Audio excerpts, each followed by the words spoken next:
पहले जैसा देश हो मेरा, ऐसा ऋषि ने सोचा था।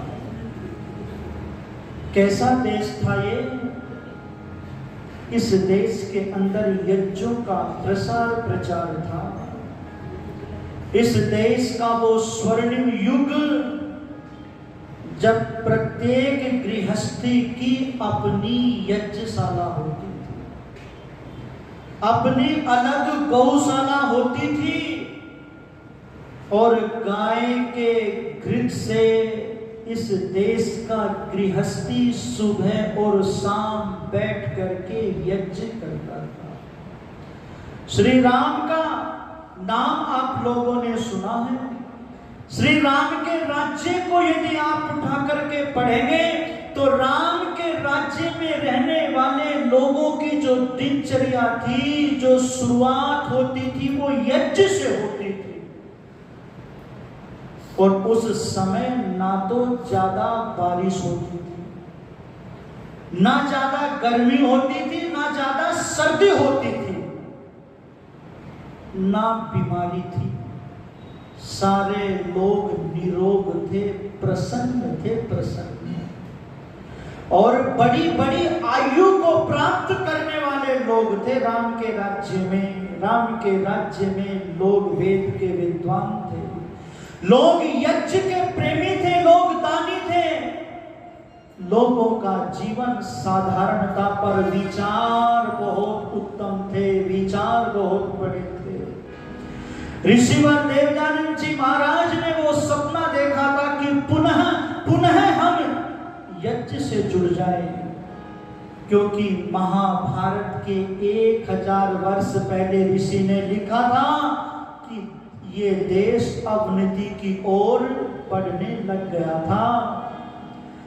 और ऋषिवर देवदानंद जी महाराज ने हमें यज्ञ से जोड़ा, यज्ञ से। हम यज्ञ को भूल गए थे, और यज्ञ के विषय में जो मकर जाल था ना, यज्ञ के विषय में आज भी बहुत सारे स्थानों पर यज्ञों में बलि दी जाती है। एक अभी फेसबुक पर मैं वीडियो देख रहा था, एक बहुत बड़ी चिता जल रही है, आग जल रही है, और उस आग में बकरी के बच्चे को जिंदा उसमें फेंका जा रहा है। मैंने देखी ये वीडियो अभी। यज्ञ के उसमें बलियां दी जाती थी और यज्ञ का स्वरूप बिगाड़ दिया था। जो हिंसा रहित यज्ञ था, उस यज्ञ में हिंसा लोगों ने कर दी थी, और उस यज्ञ में बलि दी जाती थी। और आज भी बहुत सारे स्थानों पर रामचरितमानस की चौपाई बोल करके आहुतियां दी जाती हैं। आज भी मैं निवेदन आपसे करने लगा हूं, हम ऋषियों की इस परंपरा को, इस ऋषियों के इस गुमान को, इस वैदिक पद्धति को हम लोग छोड़ गए थे। वो गीत आपने सुना होगा ना, वेदों का डंका आलम में बजवा दिया ऋषि। दयानंद ने इसमें पंक्तियां आती हैं, सब छोड़ चुके थे धर्म कर्म, गौरव गुमान ऋषि मुनियों का। आज जिस जड़ पूजा को हम लोग पकड़े हुए हैं ना, पहले लोगों ने इसको नहीं पकड़ा था। पहले तो यज्ञ को पकड़ा हुआ था। सब छोड़ चुके थे धर्म कर्म, गौरव गुमान ऋषि मुनियों का, फिर संध्या हवन यज्ञ का करना सिखला दिया ऋषि दयानंद ने। वेदों का डंका आलम में बजवा दिया ऋषि दयानंद ने। हर जगह ओम का झंडा फिर फहरा दिया ऋषि दयानंद ने। वेदों का डंका आलम में बजवा दिया ऋषि दयानंद ने।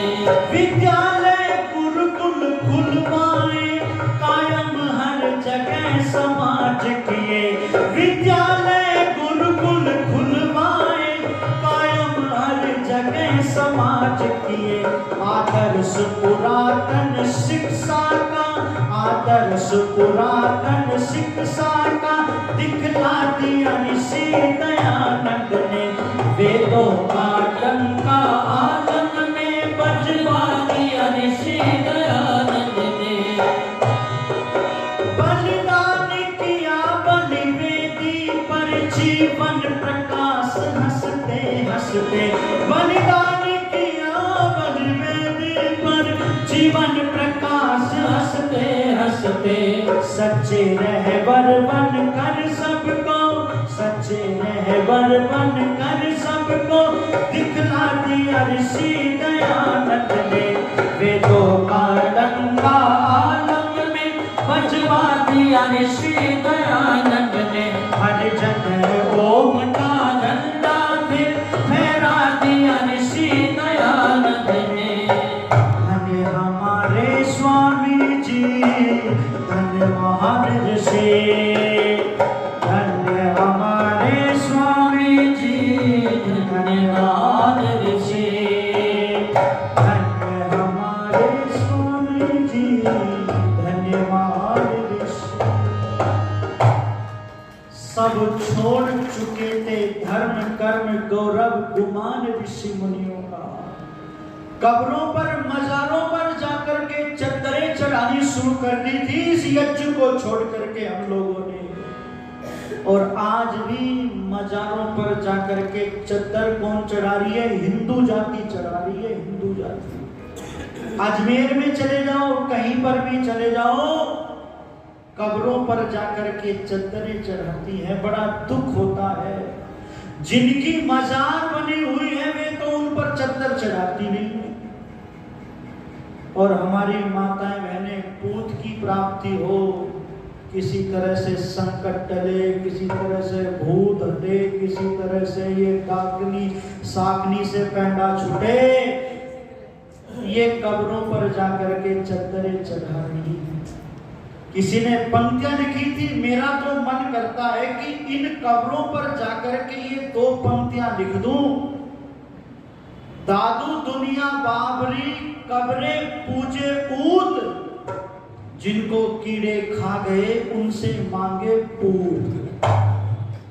जिनको कीड़े खा गए, जो नास्तिक थे, जिनके विषय में मैं बोलना ज्यादा अच्छा नहीं मानता, उन लोगों के को पूजने चली है, उनसे पूत मांगने चली है, उससे अपनी कामना पूरी करने चली है।